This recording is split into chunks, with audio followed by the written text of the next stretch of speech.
Hello दोस्तों, एक बार फिर से आप सभी का स्वागत है एजुकेशन बाइट पर। मैथ्स की आज की क्लास में हम 2015 से लेकर 2020 तक जितने भी पेपर हुए हैं सभी के लघुत्तरीय देखेंगे।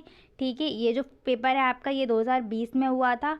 इससे पहले हम बहुविकल्पी और अतिलघु कर चुके हैं। अगर आपने वो वीडियो नहीं देखी है तो आपको चैनल पर मिल जाएगी, आप वहाँ से देख सकते हैं। और अगर आपको वीडियो अच्छी लगती है तो प्लीज़ लाइक करना ना भूलें। ठीक है, तो चलिए फर्स्ट क्वेश्चन देखते हैं। एक वस्तु 20 रुपये में बेचने पर 5 रुपये की हानि होती है तो प्रतिशत हानि ज्ञात कीजिए। देखिए इस क्वेश्चन में आपको क्या दे रहा है, बेचना है ना, तो क्रय मूल्य यानी सॉरी विक्रय मूल्य, तो आप यहाँ पे लिखेंगे विक्रय मूल्य बराबर 20 रुपये। कितने रुपए विक्रय मूल्य दे रहा है यहाँ पर, 20 रुपये दे रहा है। ठीक है, उसके बाद हानि कितनी हो रही है, तो यहाँ पर लिख लीजिए हानि बराबर 5 रुपये, क्योंकि 5 ही रुपये की हानि हो रही है। अब यहाँ पर हमें क्या निकालना है, क्रय मूल्य हम आसानी से निकाल सकते हैं। क्रय मूल्य जब हमें हानि हो रही हो प्रश्न में तो हमें क्रय मूल्य कैसे निकलता है, क्रय मूल्य बराबर का फॉर्मूला होता है विक्रय मूल्य बराबर विक्रय मूल्य प्लस हानि। तो यहाँ से आपको क्रय मूल्य निकल आएगा। कितना निकल आएगा क्रय मूल्य, अगर लाभ हो रहा होता तो क्या करते, विक्रय मूल्य माइनस लाभ, तो हमारा क्रय मूल्य निकल आता। ठीक है, तो देखिए क्या कैसे निकलेगा, 20 प्लस 5 बराबर 25 रुपये क्या निकल आया, क्रय मूल्य। जो फॉर्मूला मेन फॉर्मूला होता है वो मैं लिख देती हूँ यहाँ पर। मेन फॉर्मूला होता क्या है कि जो विक्रय मूल्य आपका होता है, विक्रय मूल्य बराबर क्रय मूल्य प्लस माइनस लाभ और हानि। ठीक है, अगर हानि हो रही है तो हमें माइनस लगाना पड़ेगा और लाभ हो रहा है तो हमें प्लस लगाना पड़ेगा। ऐसे फॉर्मूला बनता है। अब आपको क्वेश्चन में अगर क्रय मूल्य पूछा जाएगा तो आप इस हानि लाभ को पक्षांतर कर देंगे विक्रय मूल्य की तरफ और चिन्ह बदल जाएगा। बस वहीं से ये वाला जो फॉर्मूला है वो निकाल लिया। अगर आपको ये याद है तो यहाँ से आप ये फाइंड कर सकते हैं। ठीक है, अब पूछा क्या गया है, प्रतिशत हानि पूछी गई है, तो प्रतिशत हानि निकाल लीजिए। प्रतिशत हानि के लिए क्या फॉर्मूला होता है, प्रतिशत हानि बराबर होता है, हानि हो या प्रतिशत लाभ हो, कोई भी चीज़ हो आपकी हमेशा क्रय मूल्य पर निकलेगी। तो प्रतिशत हानि बराबर क्या निकलेगा, हानि बटे आपका क्रय मूल्य या सीपी लिख सकते हैं, क्रय मूल्य, और गुणा हो जाएगा 100। अगर यहाँ पे प्रतिशत लाभ की बात करता है तो क्या निकलता, प्रतिशत लाभ बराबर जो लाभ रुपए में है वो फिर क्रय मूल्य गुणा 100। ठीक है, आप क्वेश्चन वही नोट कर लीजिए, उसका फॉर्मूला जो मैंने बोला है अभी। तो हानि कितनी हो रही है प्रश्न में, 5 रुपये की हो रही है ना हानि, तो 5 रुपये रख दिए। क्रय मूल्य कितना निकल के आया था, 25 रुपये, तो क्रय मूल्य हमने 25 रुपये रख दिया, गुणा कर दिया किसका, 100 का। तो 25 चौके 100 और 4 पंजे 20, यानी कि हानि कितनी निकल आई, 20% की। ठीक है, नेक्स्ट क्वेश्चन है, वह छोटी से छोटी संख्या ज्ञात कीजिए जिसमें 15, 20, 36 और 48 से अलग अलग भाग देने पर प्रत्येक स्थिति में 8 शेष बचे। क्वेश्चन ब्लर होगा लेकिन जो मैं बोल रही हूँ वो सुन लीजिए। ठीक है, तो किससे भाग देना है, 15, 20, 36 और 48 से, यानी कि एक ऐसा कोई नंबर फाइंड करना है जिसमें हम 15 से भी भाग दे दें, 20 से भी दे दें, 36 से भी दे दें, 48 से भी दे दें। अब आप क्वेश्चन समझ गए होंगे कि इस क्वेश्चन में करना क्या है। लासा की डेफिनेशन क्या होती थी, लासा वह संख्या होती थी जो दी गई संख्याओं से पूरी पूरी विभाजित होती थी। तो इस क्वेश्चन में हमें क्या निकालना है, लासा निकालना है। और लासा जब निकल आएगा तो जो भी शेष बच रहा था ना, उस शेष को हम क्या कर देंगे, उसमें ऐड कर देंगे। ठीक है, ये ट्रिक थी, ये जो मैंने आपको लासा मासा के जो क्वेश्चन करवाई थी एक्सरसाइज, उसमें मैंने आपको इस टाइप के सारे सवाल करवा दिए थे और टाइप 1, 2 करके भी करवाया हुआ है। अगर आपने नहीं देखी तो आप वहाँ से सारे टाइप क्लियर कर सकते हैं।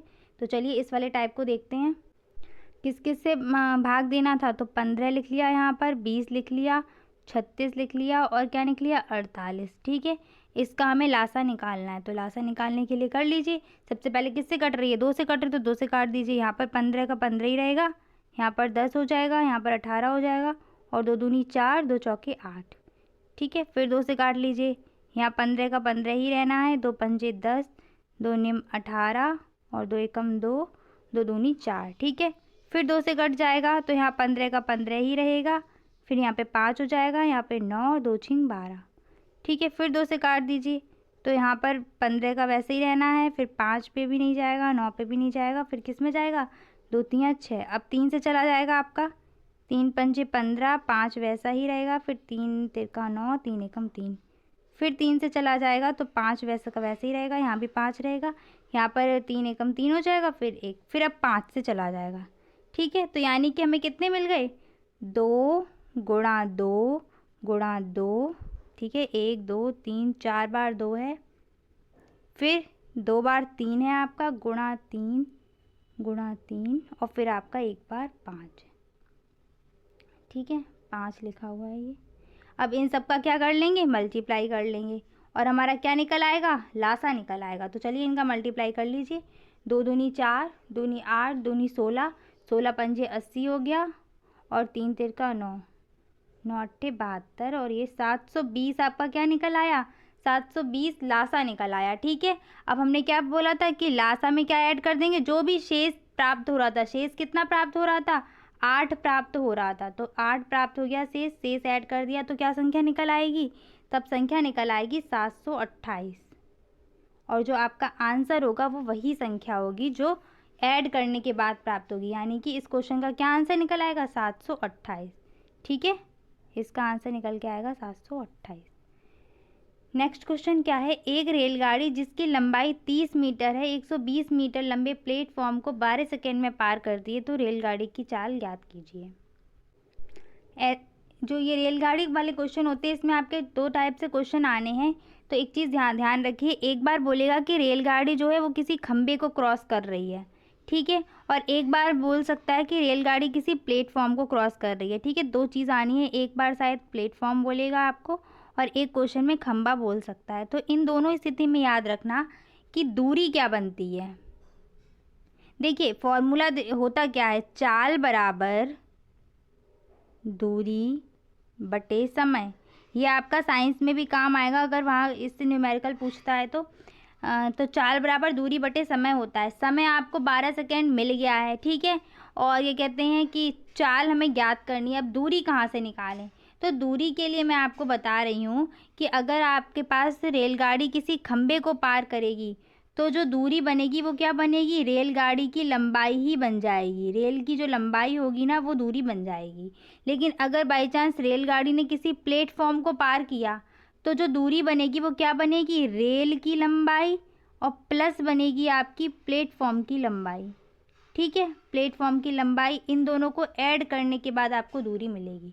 जैसे इस क्वेश्चन में क्या है कि रेलगाड़ी थी 30 मीटर की, प्लेटफॉर्म कितने का था, 120 मीटर का। तो अब यहाँ पे दूरी कितनी बन जाएगी, 30 प्लस 120 यानी कि 150।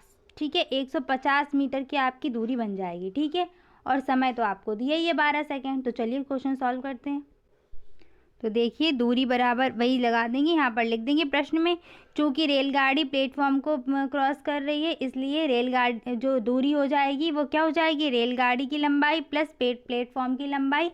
और कितनी निकल आएगी दूरी बराबर निकल आएगी 150 मीटर। आपको पूरा लिखना होगा। ठीक है, ऐसे लिखेंगे, सबसे पहले रेलगाड़ी की लंबाई बराबर 30 मीटर, फिर लिखेंगे प्लेटफॉर्म की लंबाई बराबर 120 मीटर। चूँकि रेलगाड़ी प्लेटफॉर्म को क्रॉस कर रही है इसलिए मतलब कुल दूरी या टोटल दूरी बराबर कितना हो जाएगा, 150 मीटर। ठीक है, समय दिया ही है तो समय भी लिख देंगे, यहाँ पर टी करके लिख देते हैं शॉर्ट में, समय हो जाएगा 12 सेकेंड। ठीक है, अब क्या करना है, हमें चाल निकालनी है। तो चाल बराबर फॉर्मूला भी बताया था, दूरी बटे समय, दूरी रख दो 150 मीटर में है ना, और समय क्या है, सेकेंड में 12 है।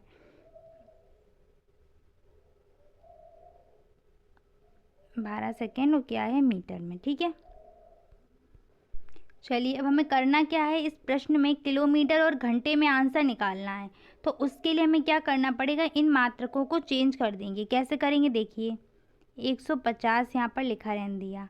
अब हम जानते हैं कि 1 किलोमीटर में कितने मीटर होते हैं, 1000 मीटर होते हैं। अगर हम यहाँ से 1 मीटर अगर पूछें तो कितना निकल आएगा, 1 मीटर बराबर कितना निकल आएगा, 1/1000 किलोमीटर। समझ गए ये बात, यानी कि यहाँ पर इस मीटर की जगह हम कितना रख देंगे, 1/1000। तो हमने वही रख दिया, क्या, 1/1000। ठीक है, किलोमीटर में ये बदल गया। अब हम सेकंड की बात करें तो 1 मिनट में कितने सेकंड होते हैं, 60 सेकंड होते हैं। ठीक है, अगर हम यहाँ से 1 सेकंड बराबर पूछे तो कितना निकल आएगा, 1/60 मिनट बराबर कितना निकल आएगा? 1 सेकेंड। तो वही हमने कर दिया 12 गुणा 1/60। ठीक है। अब यहाँ से अगर मैं मिनट को, यहाँ पर भी मिनट निकल आया है, ठीक है। इस मिनट को अगर हम फिर से चेंज कर दें तो यहाँ पर हम फिर जानते हैं कि 1 घंटे में कितने मिनट होते हैं? 1 आवर में होते हैं 60 मिनट। ठीक है। अब यहाँ से फिर अगर मैं 1 मिनट बराबर पूछूँ तो कितना निकल आएगा? 1/60। ठीक है। तो इसलिए यहाँ पर हम इस मिनट को फिर हटा के क्या लिख देंगे? गुणा लगा के 1/60। अब ये जो आपका ये बन गया है ना, इसको हम सॉल्व कर लेंगे। ठीक है, तो करिए। 12 पंजे 60 हो जाएगा यहाँ पर। तो इसको इस तरीके से यहाँ पर ऊपर लिख देते हैं 150 गुणा 1/1000। ठीक है। और ये जो आपका 60 होगा वो क्या हो जाएगा? ऊपर पहुँच जाएगा। ठीक है, 60 क्या होगा? ऊपर पहुँच जाएगा। तो यहाँ पर मैं ऊपर ही 60 लिख देती हूँ। ठीक है। 60 के साथ में क्या पहुँचेगा? 5 पहुँच जाएगा ऊपर, गुणा 5। ठीक है। अब इसको फिर से कट कर दीजिए। 0 से 0 चला गया, ये 0 से ये 0 चला गया, 5 दूनी 10 चला जाएगा और 2 3 6 चला जाएगा और 15 15 कम 15 35 35 45। तो 45 किलोमीटर प्रति घंटा आंसर आ जाएगा। ठीक है, समझ गए आप लोग? 45 किलोमीटर प्रति घंटा आंसर निकल आएगा। नेक्स्ट क्वेश्चन है आपका 15, फिर माइनस ब्रैकेट लगा के इसको सरल करना है। तो सबसे पहले हम क्या करेंगे? जो अंदर से जो कोष्ठक है ना उसको सॉल्व करेंगे। तो लाइन वाला है आपका, लाइन ब्रैकेट है। तो सबसे पहले इसको सॉल्व करना है। 15 फिर ब्रैकेट लगा दे देंगे 6 माइनस कर्ली ब्रैकेट आपका 5 फिर प्लस, फिर छोटा वाला है और फिर क्या है 4 माइनस। अब 2 में से 1 चला जाएगा, कितना बचेगा? 1 बचेगा। तो माइनस का 1, अंदर वाला एक ब्रैकेट हमने सॉल्व कर लिया। ठीक है। इसके बाद फिर हम 15 लिखेंगे। 6 माइनस कर्ली ब्रैकेट लगाया 5 प्लस 4 में से 1 गया, कितना बचेगा? 3 बचेगा। और फिर कर्ली ब्रैकेट एक एक करके ब्रैकेट सॉल्व करते जाएंगे। फिर 15 माइनस का 6 माइनस 5 और 3 कितने हो जाएंगे? 5 और 3 8 हो जाएंगे। और फिर क्या होगा? यहाँ पे माइनस तो बाहर है ब्रैकेट के, तो माइनस का साइन आ जाएगा। ठीक। नेक्स्ट क्या हो जाएगा? 15 में से सॉरी 6 में से 8 जाएंगे, कितने बचेंगे यहाँ पे? सॉरी 8 में से 6 जाएंगे तो माइनस का 2 बचेगा। ठीक। अब देखिए ब्रैकेट के बाहर किसका साइन है? माइनस का साइन है। तो जब हम इसको सॉल्व करेंगे तो जो क्या हो जाएगा हमारा? माइनस का और ये अंदर वाला माइनस का साइन मिलके क्या हो जाएंगे? प्लस का साइन हो जाएगा, प्लस का 2 और 15 और 2 क्या हो जाएगा? 17। ठीक है। तो इस तरीके से इसको सॉल्व करेंगे। नेक्स्ट क्वेश्चन क्या है? पार्श्व चित्र में त्रिभुज का परिमाप ज्ञात कीजिए। ए और बी इतना दिया है, तो क्या भुजा क्या है? परिमाप में मैंने क्या बताया था? जो भी भुजा होती है, किसी भी कोई भी आकृति हो, उसकी जो भुजाएं होंगी उन सबको ऐड कर देना है। तो यहाँ पर पहली भुजा क्या है? 2a minus B. ठीक। दूसरी भुजा क्या है? a प्लस बी है। और तीसरी भुजा क्या है? प्लस का 3a माइनस बी। ठीक है। अब ए वाले ऐड हो जाएंगे और बी वाले अपने आपस में। तो 2a ये रहा, a ये रहा और 3 ये रहा, तो सारे प्लस के हैं ना। तो 2 और 1 3 और 3 3 6a आपका ये हो गया। b को देखिए, ये 2b किसके हैं? माइनस के। तो ये क्या हो जाएगा? माइनस का 2b बन जाएगा और एक भी उसमें से प्लस हो जाएगा। तो या फिर ऐसे कर सकते हैं, ये भी चला जाएगा और क्या बचेगा आपका? 1 माइनस का b बच जाएगा। अब उस प्रश्न में क्या है? a बराबर 3 दिया है, b बराबर 2 दिया हुआ है। तो a की जगह 3 रख दो, तो 6 3 18 हो जाएगा और b की जगह 2 रख दो। 2 रख दिया, 18 में से 2 गए, कितना आएगा? 16। ठीक है, वो भी किस में? सेंटीमीटर में। तो 16 सेंटीमीटर आंसर हो जाएगा। ठीक है। नेक्स्ट क्वेश्चन क्या है ये मैं समझा देती हूँ, इसको आप लोग करना। 15 मीटर 17 सेंटीमीटर लंबा और 9 मीटर 2 सेंटीमीटर चौड़ा कोई कमरा है। इस कमरे में छत के निचले भाग में कितनी वर्गाकार टाइल लगेंगी? तो देखिए, जब भी ऐसा कोई क्वेश्चन आता है तो उसमें संख्या निकालने के लिए, टाइल की संख्या या किसी भी चीज़ की संख्या निकालने के लिए क्या करते हैं? पहले तो पूरे कमरे का क्षेत्रफल निकालना होता है। कमरे का या जिस जगह का हमें जिस जगह पे टाइल लगाने है, दीवार है, कुछ भी है, तो उसका हमें पूरा क्षेत्रफल निकालना होगा। ठीक है। और उसके बाद हम टाइल लगा रहे हैं तो हमें किसका क्षेत्रफल निकालना होगा? टाइल का क्षेत्रफल निकालना होगा। ठीक है। अब देखिए इस प्रश्न में आपको कमरे की लंबाई और चौड़ाई तो दी है, कमरे की जो छत की है, ठीक है, लंबाई चौड़ाई आपको दे दी है, तो आप क्या करेंगे, इसका क्षेत्रफल तो निकाल लेंगे, लेकिन टाइल का क्षेत्रफल कहाँ से निकाल लेंगे, टाइल की तो लंबाई चौड़ाई कुछ है ही नहीं, वर्गाकार है, इतना पता है, तो यानी कि एक भुजा तो दे देते, नहीं दी उन्होंने। तो क्या करना होगा ऐसे प्रश्न में, सबसे पहले तो हम इस जो हमारे पास ये जो लंबाई चौड़ाई है इसको एक यूनिट में चेंज कर लेंगे, यानी कि मीटर में ही कर लो या फिर सेंटीमीटर में ही कर लो, ठीक है। तो हम सेंटीमीटर में चेंज कर लेते हैं। 15 एक मीटर में कितने सेंटीमीटर होते हैं, 100 सेंटीमीटर, तो 15 मीटर में कितने हो जाएंगे, 1500 सेंटीमीटर, और 17 सेंटीमीटर को ऐड कर लेंगे तो कितना बन जाएगा, 17 सेंटीमीटर, ठीक है। और ये कितना बन जाएगा, 9 मीटर में कितने हो जाएंगे, 900 सेंटीमीटर, और 900 प्लस 2 सेंटीमीटर यानी कि 902 सेंटीमीटर। अब हम क्या करेंगे, इन दोनों का हमें निकालना होगा मासा, ठीक है। ऐसे प्रश्न जब आ जाए तो हमें क्या निकालना पड़ेगा, सबसे पहले मासा निकालना पड़ेगा, और मासा में हमें जो भी मासा प्राप्त होगा वही मासा हमारा क्या बन जाएगा, टाइल की भुजा बन जाएगी, ठीक है। इन दोनों का मासा जो भी निकल के आएगा, इनका मासा लगभग 41 निकल के आएगा, और ये जो 41 है वो क्या टाइल की भुजा बन जाएगी, ठीक है। अब जब टाइल की भुजा 41 बन जाएगी तो हम सिंपल हो जाएगा, हमारे पास क्या करना पड़ेगा, संख्या निकाल, तो संख्या बराबर क्या हो जाएगा, संख्या बराबर 15 17 लिख देंगे, लंबाई थी गुणा क्या हो जाएगा, चौड़ाई 912, क्षेत्रफल यही तो होता है आयत का, लंबाई गुणा चौड़ाई, सॉरी 902, ठीक है, 902 हो जाएगी, ठीक, 902। और फिर हमें कितनी मासा उसका 41 निकल के आएगा, तो वर्गाकार है तो वर्गाकार के लिए क्षेत्रफल क्या होता है, वर्ग का क्षेत्रफल भुजा स्क्वायर, तो 41 गुणा 41, ठीक है, ये इसका ये हो जाएगा, ठीक है। मासा निकालना मैं सिखा चुकी हूँ, वैसे आप मासा निकाल के इसका देखना, ठीक है, इसकी प्रैक्टिस भी हो जाएगी आपकी। और इसको जब मतलब इसका भाग देंगे तो आपका भाग देने के बाद जो आंसर निकल के आएगा वो निकल के आएगा 814 के लगभग, ठीक है। आंसर मैंने आपको बता दिया, क्वेश्चन को आप सॉल्व करके देखिए, ठीक। नेक्स्ट क्वेश्चन है, किसी कक्षा में विद्यार्थियों द्वारा 600 पूर्णांक में से कुल अंक जो भी दिए गए हैं वो यहाँ पर आपको चार्ट में दिखा दिया है, ठीक है। क्या करना है आपको, प्राप्तांक को बार ग्राफ पर निरूपित करना है। तो आप क्या करेंगे, बार ग्राफ पर निरूपित करने के लिए इस तरीके से अपना ग्राफ बनाएंगे, जो आपका स्केल होगा उससे मतलब जो 1-1 सेंटीमीटर होगा वहाँ पर आप 1-1 करके पॉइंट लगा लेंगे, ठीक है। एक को नाम दे देंगे अमिता का, ये बना लिया अमिता का, फिर बना लेंगे नमिता का, ठीक है। इस तरीके से आपको बनाने हैं सबके, ठीक। फिर यहाँ पर क्या करेंगे, मानक मान लो 100, फिर मान लो 200, फिर मान लो 300, और इस तरीके से जैसे मान लो नमिता ने 300 प्राप्त किए थे, नमिता का 300 पे ले जाके इस तरीके से खींच देंगे, ठीक है। 350 किए थे तो 350 क्या करेंगे हम, 100, जैसे मान लो 300 और 400 के बीच का जो पॉइंट होगा ना वहाँ पर ले जाके छोड़ देंगे। तो इस तरीके से ग्राफ, बार ग्राफ आप लोग इसका बनाइए, बहुत इजी है। बार ग्राफ और पिक्टोग्राफ से एक क्वेश्चन मैंने बोला था आता ही आता है, तो बहुत इजी है, यहाँ से इसको अच्छे से तैयार कर लीजिए, 2 नंबर आपके फिक्स हैं। चलिए अब पहला ये जो पेपर है आपका 2019 का है, ठीक है, 2019 का पेपर है। अब इतना आप लोग प्रैक्टिस कर चुके हैं तो मान के चलती हूँ आप लोग क्वेश्चन सॉल्व कर ही लेंगे इसमें, ठीक है। फर्स्ट क्या है, 18 माइनस 14, तो इसको सरल करना है, इसको आप आराम से सरल कर सकते हैं, अंदर से करना स्टार्ट करेंगे, ठीक है। तो क्या करेंगे, सबसे पहले 18 का 18 ही रहने दिया, माइनस ब्रैकेट लगाएंगे 14, ठीक है, 1 मिनट, 18 माइनस ब्रैकेट लगाया 14 प्लस करली ब्रैकेट 16, फिर माइनस, अब 18 में से 5 आएंगे कितने बचेगा, 13 बचेगा, वो भी 13 किसका होगा, प्लस का बचेगा, ठीक है।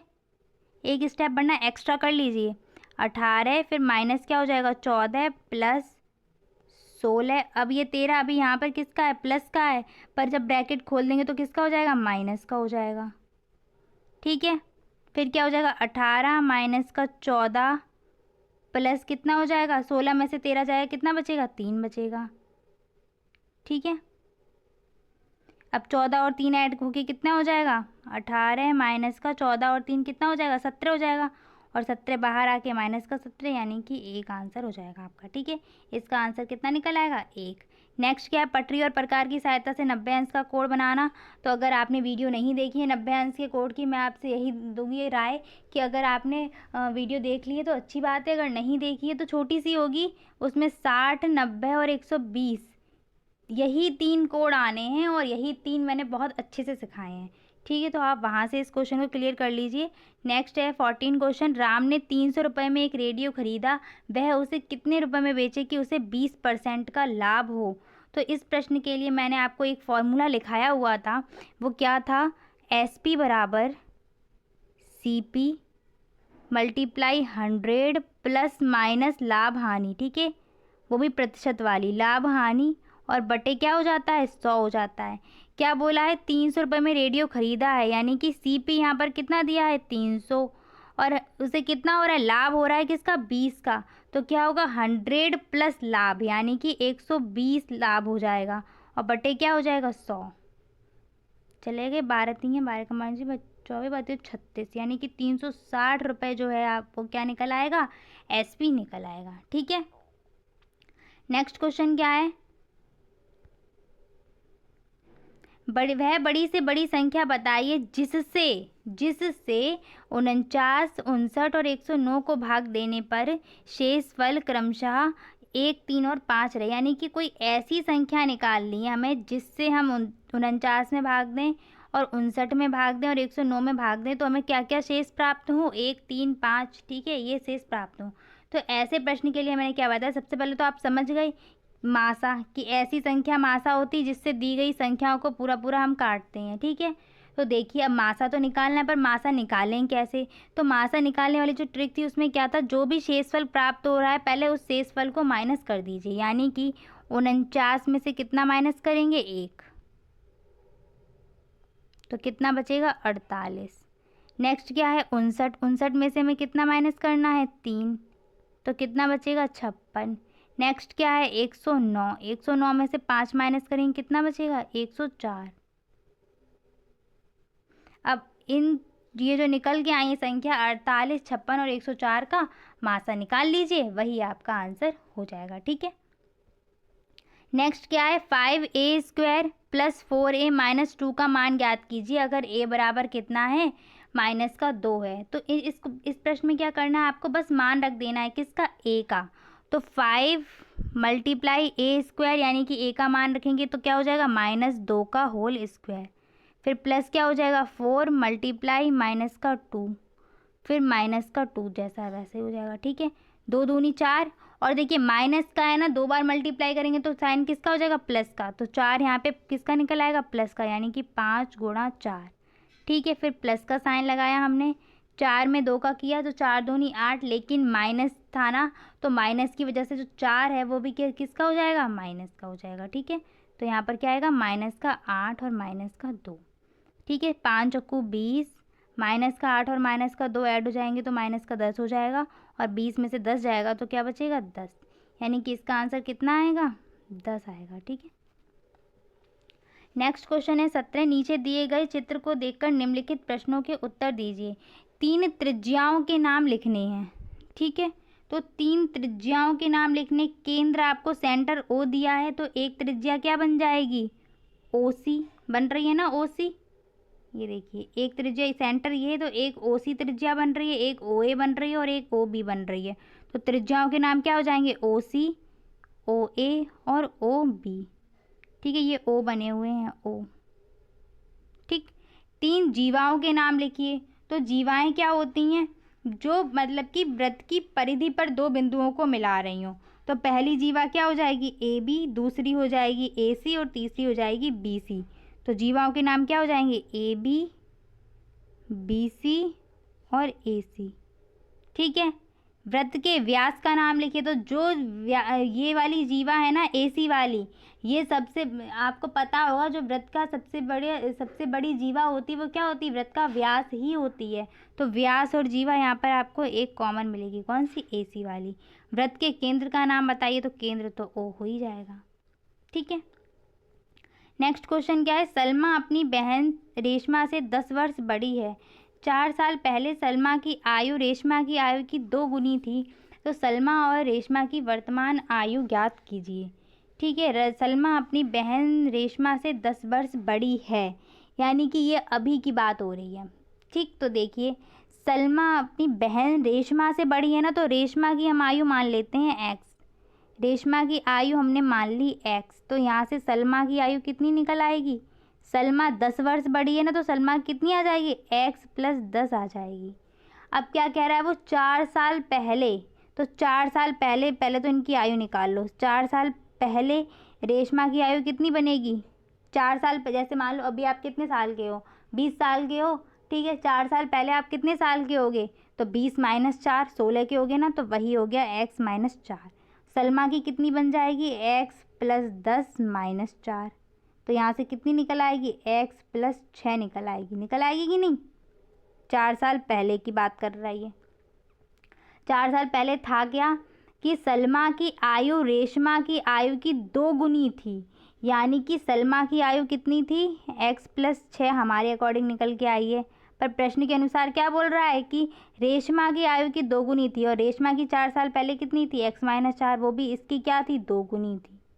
ठीक है, तो यहाँ से अब इसको सॉल्व कर लो। 2x - 4 दूनी 8, और यहाँ पे x + 6, तो आपको यहाँ से x की वैल्यू निकल आएगी। ठीक है, 6 को इधर, 8 को इधर पक्षांतर कर देंगे, प्लस का हो जाएगा, और x को इधर करेंगे तो माइनस का हो जाएगा। 2x - का x, और 8 6 कितना हो जाता है? 14 हो जाता है, और यहाँ पे x निकल आएगा। तो x का मान कितना निकल आया? 14 निकल आया। वर्तमान में किसकी आयु पूछी है? सलमा की और रेशमा की। तो वर्तमान आयु कितनी निकल आएगी? x का मान निकल आया 14, तो रेशमा की आयु तो 14 निकल आई, और सलमा की आयु कितनी निकल आएगी? 14 और प्लस 10, तो कितनी निकल आएगी? 24। ठीक है, इन क्वेश्चन को इस तरीके से करते हैं। नेक्स्ट प्रश्न है, एक साइकिल 1800 रुपये में बेचने पर 10% की हानि हुई, साइकिल का क्रय मूल्य क्या होगा? सेम वही जो मैंने अभी आपको बताया था, SP = CP × 100 ± लाभ और हानि बटे 100। तो इस प्रश्न में क्या करना है? 1800 तो आपका SP हो जाएगा, बेची जा रही है ना। CP तो फाइंड करना है, और हानि कितनी हुई है? 10% की हुई है, तो 100 - 10 यानी कि 90 बटे 100। अब इसको सॉल्व आप लोग खुद करेंगे। ठीक है, एग्ज़ाम अब सिर पे खड़े हुए हैं। ठीक, तो क्वेश्चन को सॉल्व करना खुद भी आना चाहिए। ठीक है, तो अब इसको बस पक्षांतर करके सॉल्व करना है।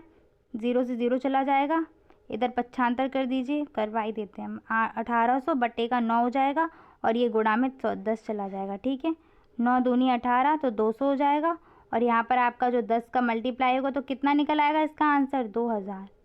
ठीक है, आप लोग वीडियो को पॉज करके क्वेश्चन खुद सॉल्व करा करिए। ठीक है, उसके बाद आंसर मैच कर लो अपना। नेक्स्ट क्या है? 500 रुपये का 3 वर्ष का 12% वार्षिक ब्याज की दर से साधारण ब्याज याद करना है। तो यहाँ पर फॉर्मूला था SI = P × R × T/100। ठीक है, SI ज्ञात करना है। P हमारा क्या होता है? जो रुपए दिए जाते हैं, मूलधन। तो मूलधन यहाँ कितना है? 500 है। R कितना है? 12% है, और वर्ष कितने हैं? 3 है, बटे 100 कर दीजिए। 12 × 5 = 60, और 60 × 3 180 आपका आंसर निकल आएगा। ठीक है, 12 × 5 = 60, और 6 × 3 = 18, 180 आपका आंसर। 180 वो भी रुपए में। ठीक है, तो रुपए का साइन लगाना नहीं भूलना है। नेक्स्ट क्वेश्चन क्या है कि x - y, x फिर ब्रैकेट में y - z, फिर y + y, फिर ये सब करके है। तो अब क्या करना है हमें इस क्वेश्चन में? सबसे पहले तो मल्टीप्लाई करते जाएंगे, तो अंदर करते जाइए। क्या हो जाएगा? xy माइनस का xz, प्लस का क्या होगा? yz माइनस का yx, फिर क्या है? प्लस का zx माइनस का क्या हो जाएगा? zy। अब अगर आप देखेंगे तो xy ये रहा, कहीं और xy है, ये रहा, तो ये आपस में कट जाएंगे। एक प्लस का एक माइनस का है, xz यहाँ माइनस का है और यहाँ प्लस का है, ये आपस में चले जाएंगे, और yz यहाँ प्लस का यहाँ माइनस का है। तो क्या आंसर निकल के आएगा? 0 निकल के आ जाएगा। ठीक है, नेक्स्ट क्वेश्चन है, एक छात्रावास में, देखिए कुछ क्वेश्चन ये ऐसे पूछते ही हैं आपसे आउट ऑफ सिलेबस। ठीक है, तो अगर आपको आता है तो ठीक है, और अगर आपको मैथ बिल्कुल नहीं आती तो जो मैंने आपको सारी एक्सरसाइज करवाई थी सिलेबस वाली, वहाँ से तो आपका क्वेश्चन आना ही आना है। आउट ऑफ सिलेबस में आपसे 1 या 2 क्वेश्चन पूछेगा वो।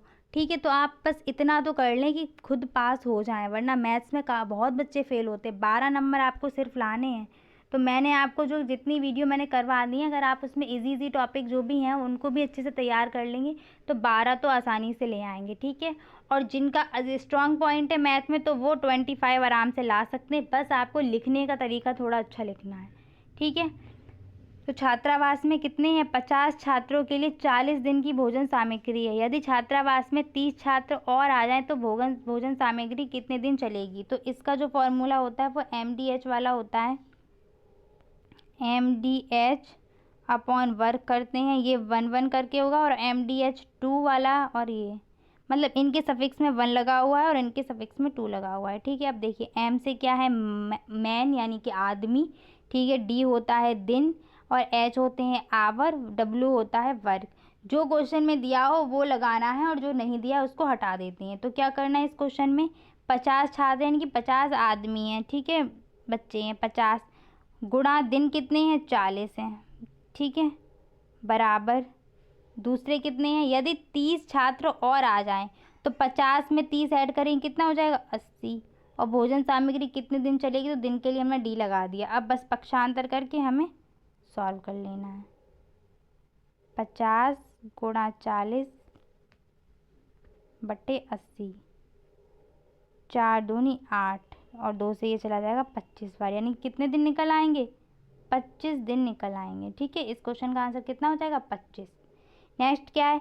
एक आयताकार गत्ते का क्षेत्रफल 117 वर्ग सेंटीमीटर है, इसकी लंबाई 13 सेंटीमीटर है, तो गत्ते की चौड़ाई ज्ञात कीजिए। तो फॉर्मूला वही लगना है, क्षेत्रफल बराबर लंबाई गुणा चौड़ाई, ठीक है। क्षेत्रफल कितना है? 117 है, लंबाई कितनी है? 13 है, चौड़ाई को यहाँ मैंने B लिख दिया। 13 से भी 117 में भाग दे दीजिए, 13 से 117 में भाग चला जाएगा तो वही आपका आंसर निकल आएगा।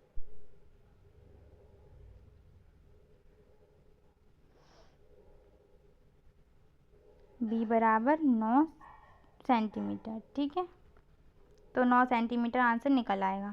एक रेलगाड़ी की लंबाई 250 मीटर है, एक खंबे को 9 सेकेंड में पार करती तो उसकी चाल किलोमीटर प्रति घंटा में ज्ञात कीजिए। सेम वही क्वेश्चन है जो अभी करवाया था रेलगाड़ी वाला, बस क्या अंतर है? यहाँ पर खंबा दिया है तो यहाँ पर दूरी कितनी बनेगी? यहाँ पर दूरी वही बन जाएगी जो रेलगाड़ी की लंबाई है, कितनी? 270 मीटर। अब इस क्वेश्चन को आप लोग खुद सॉल्व करिएगा और आंसर मुझे कमेंट सेक्शन में टाइप करके बताना, ठीक है। नेक्स्ट क्वेश्चन है, एक उद्यान में विभिन्न प्रजाति के फूलों के पौधे लगे हुए हैं, ठीक है। नीचे दी गई सारणी में इन पौधों की संख्या दी गई है, इन आंकड़ों को पिक्टोग्राफ पर प्रदर्शित कीजिए। तो क्या करना है आपको? इस तरीके से चार्ट बनाना पड़ेगा, ठीक है। यहाँ पर आपको फूलों के नाम लिखने पड़ेंगे और यहाँ पर उनका जो मतलब हल्का सा डायग्राम, छोटा सा, इस तरीके से फूल या कुछ भी पेड़ वगैरह जो भी आप बनाना चाहें वो बना सकते हैं, ठीक है। पिक्टोग्राफ से आया हुआ है तो आपको पिक्चर्स बनानी होती है इनमें, ठीक है। तो आपको पहले करना क्या पड़ेगा? अब 300 या 250 तो फूल बनाएंगे नहीं हम। अब हम क्या करेंगे? एक छोटा सा मानक ले लेंगे। तो यहाँ पर हमें क्या करना पड़ेगा? एक फूल बराबर कितने फूल मानेंगे? एक फूल बराबर हम 50 फूल मान लेंगे, यानी कि हम अपने पिक्टोग्राफ में एक फूल बनाएंगे तो वो कितने फूल के बराबर माना जाएगा? 50 फूल के बराबर माना जाएगा। ये कैसे किया? तो ये बस इसमें से जो भी इन सभी में कॉमन संख्या होती है ना वही ले लेते हैं। देखिए सबसे पहले आपको कॉमन क्या दिख रहा है? 10 दिख रहा है ना। अगर हमने 10 कॉमन ले लिया यानी कि अब हमें कितने बनाने पड़ेंगे गुलाब? तो हमें ये निकालने के लिए क्या करना पड़ता है? जो भी हमने कॉमन संख्या ली है उस संख्या से भाग दे देते हैं। तो 10 से हम 300 में भाग देंगे, यहाँ कितना निकल आएगा? 20। यहाँ पे 25 निकल आएगा, यहाँ पे 10 निकल आएगा, यहाँ पे 15 निकल आएगा, यहाँ पर 45 निकल आएगा। अब भी फूलों की संख्या ज़्यादा हो रही है ना कि हम 45 बनाएंगे या 30 बनाएंगे, तो हम क्या करेंगे? अब इनमें से भी हम कुछ कॉमन ले सकते हैं। क्या ले सकते हैं? 5 कॉमन मिल रहा है ना, तो कितना कॉमन आ जाएगा टोटल? 5 गुणा 10 यानी कि 50 कॉमन ले लो सीधे सीधे। जब हम 50 कॉमन लेंगे तो 50 से भाग दे दीजिए। पहले तो दे दीजिए 300 में भाग दे दीजिए 50 का, फिर दे दीजिए 250 में, फिर दे दीजिए 100 में, और फिर दे दीजिए 150 में। तो यहाँ पर आपका जो सबसे पहले फूल निकल के आएंगे गुलाब के वो कितने निकल के आएंगे? 6, यानी कि आपको अपने पिक्टोग्राफ में 6 फूल बनाने होंगे गुलाब के। गेंदे के कितने निकल के आएंगे? गेंदे के निकल के आएंगे 5, ठीक है। 0 से 0 कट जाएगा, 5 25। यहाँ पर देखिए 0 से 0 गया, 5 दूनी 10। तो यहाँ पर जूही के 2 फूल बनाने होंगे। डहेलिया के कितने बनाने होंगे? तो 5 या 15, यानी कि डहेलिया के 3 फूल बनाने होंगे। और रजनीगंधा के कितने बनाने होंगे, 5 निम 45, यानी कि 9 फूल बनाने होंगे। ठीक है, अब मैं आपको इसको डायग्राम से दिखा देती हूँ जो मैंने पिक्टोग्राफ में बनाया था। पिक्टोग्राफ में ये क्वेश्चन मैंने सेम करवाया हुआ भी है। ये देखिए, आपको वहाँ पर इस तरीके से चित्र बनाना होगा। ठीक है, गुलाब, गेंदे, जूही, डहेलिया वही सम दिए हुए हैं। 1 फूल बराबर 50 फूल मान लिया, और गुलाब में देखिए 6 फूल बना दिए, 1 2 3 4 5 6। गेंदे में कितने, 5 बनने थे, तो 1 2 3 4 5। जूही में 2 बना दिए, डहेलिया में 3 बना दिए, और रजनीगंधा में 9 बना दिए। इस तरीके से आपको पिक्टोग्राफ से वहाँ दिखाना होगा। ठीक है, वीडियो काफ़ी बड़ी हो रही है, इसलिए आज की वीडियो में हमने 3 पेपर सॉल्व कर लिए, 18, 19 और 20 का।